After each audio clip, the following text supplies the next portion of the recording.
আসসালামু আলাইকুম।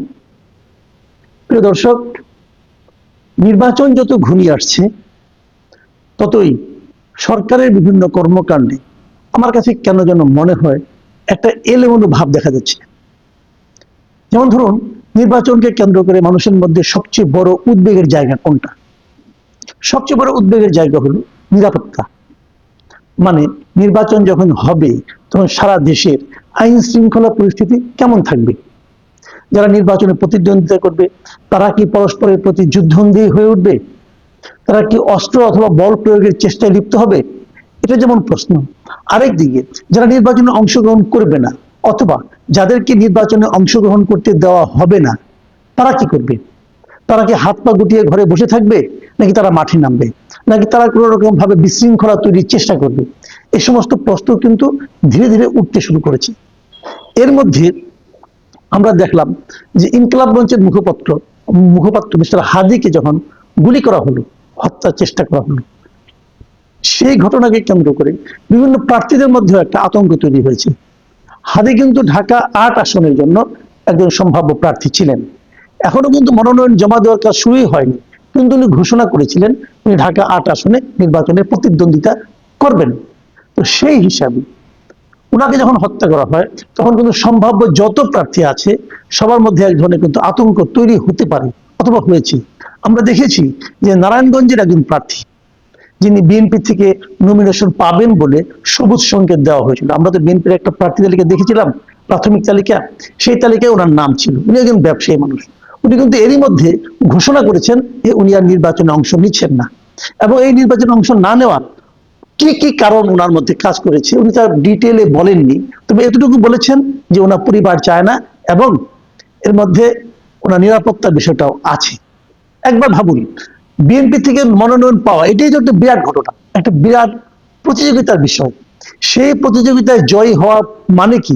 মানে কিন্তু বিশাল কিছু পেয়ে যায়, আলাদিনের চেরাগের মতো পেয়ে যাওয়ার কিছু একটা।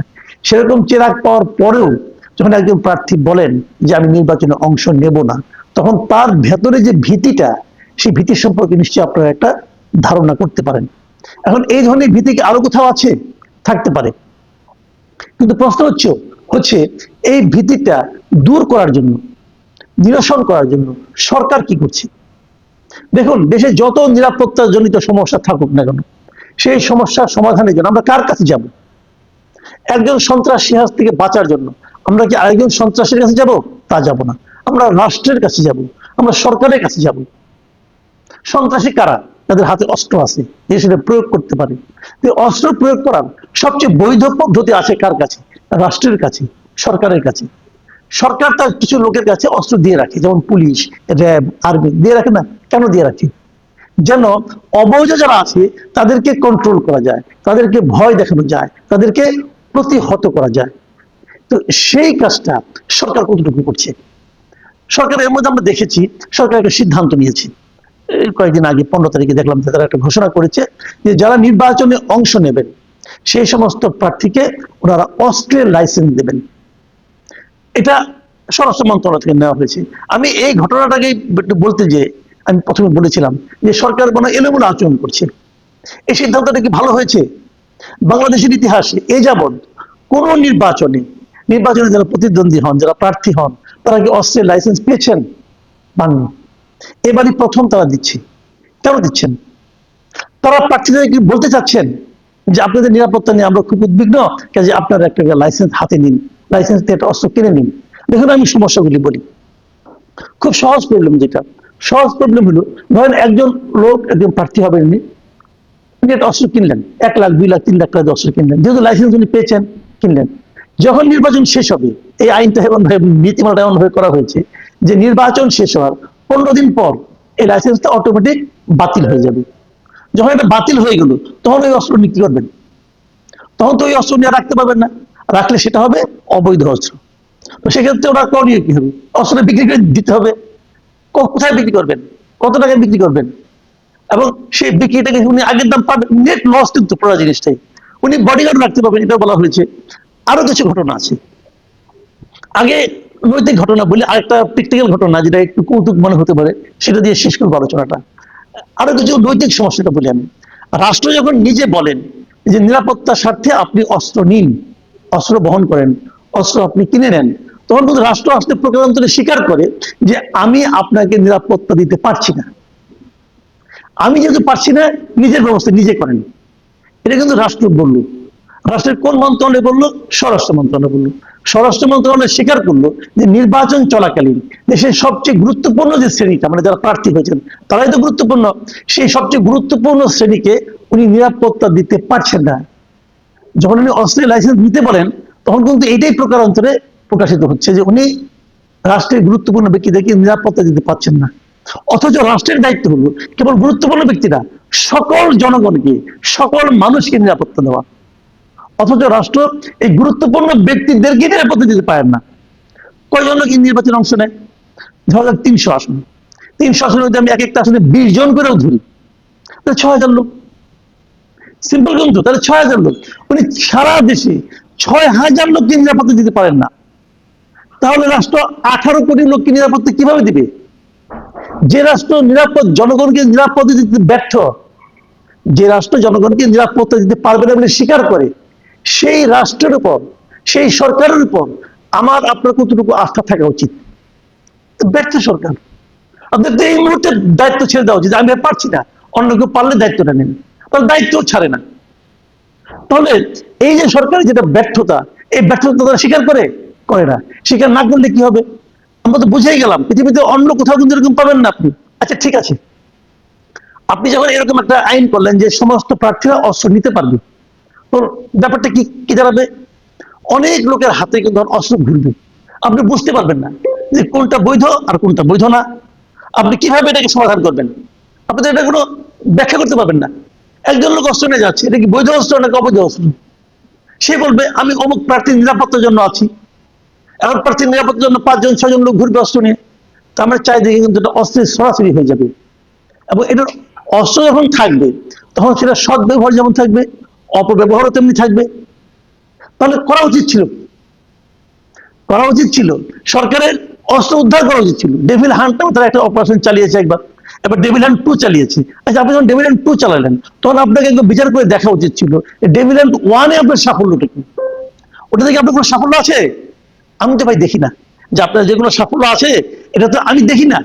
যদি ডেভিল হান্ট 1 এ কোনো সাফল্য না থেকে থাকে, অথবা সেই সাফল্য যদি খুব ন্যূনতম হয়ে থাকে, তাহলে দ্বিতীয়বার কি লাভ হবে? আমরা প্রথমবারে দেখেছিলাম কাজের কাজ একটাই হয়েছিল, সারা দেশে দৌড়ে দৌড়ে আওয়ামী লীগের লোকদেরকে ধরা হয়েছিল। কে আওয়ামী লীগ করে? কারণ মা আওয়ামী লীগ করলে, ওই দিন দেখলাম একটা ছবি দেখলাম, একটা বাচ্চা একটা ছেলেকে ধরে নিয়ে যাওয়া হচ্ছে হাতে হাত করা। কেন? তোর মা আওয়ামী লীগ করেন। তো বাচ্চাটার হাতে আপনি হাত করা লাগালেন কেন ভাই? এটা কোনো সভ্যতা হতে পারে? মা আওয়ামী লীগ করে, এই জন্য তার সন্তান একটা সদ্য কৈশোর থেকে উঠেছে, তার 2 হাত, তার হাতে আপনি হাত করা লাগিয়ে দিলেন, সেটা আবার ভিডিও করলেন, সেটা জনগণকে দেখালেন। এখন ওই ছেলেটা, সে কি তার ওই মাকে বেছে নেওয়ার তার কোনো দায়িত্বের মধ্যে ছিল? সে তার ইচ্ছা অনুযায়ী সে তার মা হয়েছে? হয়নি তো। তাকে কেন ধরলেন এভাবে? এটা কোনো সভ্যতা হলো? হলো না সভ্যতা। তাহলে কি লাভটা কি দাঁড়ালো? আরেকটা কি হবে এখন? এখন আপনি এভাবে ধরবেন। ওই দিন দেখলাম একজন স্বরাষ্ট্রমন্ত্রী বলতেছেন, এই যে 2 দিন আগে ঘটনা, উনি বলতেছেন যে আওয়ামী লীগ হলেই ধরতে হবে। একজন জিজ্ঞাসা করলো যে আপনি যে আওয়ামী লীগকে ধরবেন যদি তার নামে মামলা না থাকে, অথবা পুলিশ যদি বলে সে আওয়ামী লীগ হতে পারে, তার নাম তো মামলা নাই, তাহলে আমি ধরবো কেন? তখন সে বলতেছে কি আওয়ামী সন্ত্রাসী হলেই ধরতে হবে। তো একজন লোকের নামে মামলা নাই, সে যে সন্ত্রাসী, তার প্রমাণটা কি? কিভাবে বুঝবেন আপনি সে সন্ত্রাসী? এখন একজন লোক মনে করেন আওয়ামী লীগ করতে এক সময়, অথবা বাবা আওয়ামী লীগ করে, অথবা সে নিজেই আওয়ামী লীগ করতে, এখন রাজনৈতিক স্থগিত আদেশ আছে আওয়ামী লীগের উপর, সে রাজনৈতিক কর্মকাণ্ড করতেছে না, সে বাজার করে বাজারে ব্যাগ হাতে যাচ্ছে। আপনি বলেন এটা আওয়ামী লীগ, আমার কাছে মনে হচ্ছে সন্ত্রাসী, অথবা ধরে ফেলানো ভালো কথা হলো? অথবা কিছু পাবলিক এজেন্ট ধরলো, মার্কেট দিল, কি ব্যাপার যে আওয়ামী লীগ সন্ত্রাসী? প্রমাণ কোথায়? প্রমাণ লাগবে না, স্বরাষ্ট্রমন্ত্রী বলছে। তো এই যে মানুষকে উস্কিয়ে দেওয়া, দায়িত্বহীন ভাবে কথা বলা, এটা মনে হয় পৃথিবীতে একমাত্র আমাদের স্বরাষ্ট্রমন্ত্রীর পক্ষে, স্বরাষ্ট্র উপদেষ্টার পক্ষে সম্ভব, আর কারোর পক্ষে সম্ভব না। এটা কোনো কেউ বলবে যে মামলা থাকার দরকার নেই, ধরো। এই উদ্ভট একটা অবস্থায় আমরা আছি। অস্ত্র নিয়ে শেষ কথাটা বলি। আমি ওই দিন এক জায়গায় মানে একটু কৌতুক করে বলছিলাম, এই যে আপনি সকল প্রার্থীকে অস্ত্র লাইসেন্স দিলেন, তাহলে সে কি করবে?